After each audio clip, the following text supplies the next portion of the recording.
আত্মহত্যা করেছেন ছোট পর্দার অভিনেতা জাহির আলমের স্ত্রী আফরা ইবরাত ইকরা। শনিবার 28 ফেব্রুয়ারি দুপুরে রাজধানীর মিরপুর ডিওএইচএস এলাকায় নিজ বাসায় এই ঘটনা ঘটে। পরে বিষয়টি জানতে পেরে স্বজনরা দ্রুত প্রয়োজনীয় ব্যবস্থা নেন। তবে ঘটনার বিস্তারিত কারণ সম্পর্কে তাৎক্ষণিকভাবে কিছু জানানো হয়নি।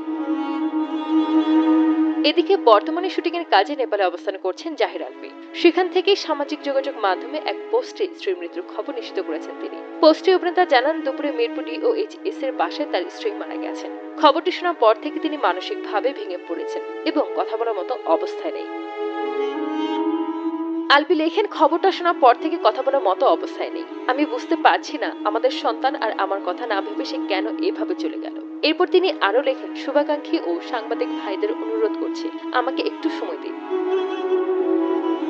সবশেষে অভিনেতা লেখেন, আমি দ্রুত ঢাকা ফেরার চেষ্টা করছি, ফিরে সবার সঙ্গে কথা বলবো। ততক্ষণ পর্যন্ত এই শোকের মুহূর্তে আমাকে এবং আমার পরিবারকে একটু মানসিক স্বস্তি দিন। আমাদের সন্তানের ভবিষ্যতের কথা ভেবে হলেও দয়া করে কোনো বিভ্রান্তিকর তথ্য ছড়াবেন না। সবাই আমার ইকরার জন্য দোয়া করবেন।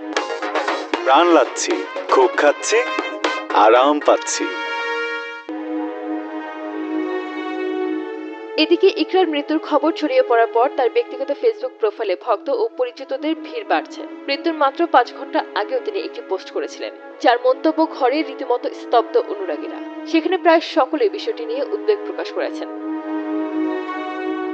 একজন মন্তব্য করেছেন, অন্তত সন্তানের জন্য হলেও যেন মৃত্যুর এই খবরটি মিথ্যা হয়। আরেকজন লিখেছেন, আলভীর জন্মদিনে মা ছেলের সুন্দর ভিডিও দেখার পর এমন সংবাদ কোনোভাবেই বিশ্বাসযোগ্য নয়। এছাড়াও অনেকেই এই মৃত্যুকে অনাকাঙ্ক্ষিত ও অবিশ্বাস্য বলে মন্তব্য করেছেন। 2010 সালের 9 নভেম্বর পালিয়ে বিয়ে করেছিলেন আলভী ও ইকরা। দীর্ঘ 14 বছর পর 2024 সালে তাদের বিয়ের বিষয়টি প্রকাশ্যে আসে। তাদের সংসারে প্রিয়মায়া নামে একটি সন্তান রয়েছে।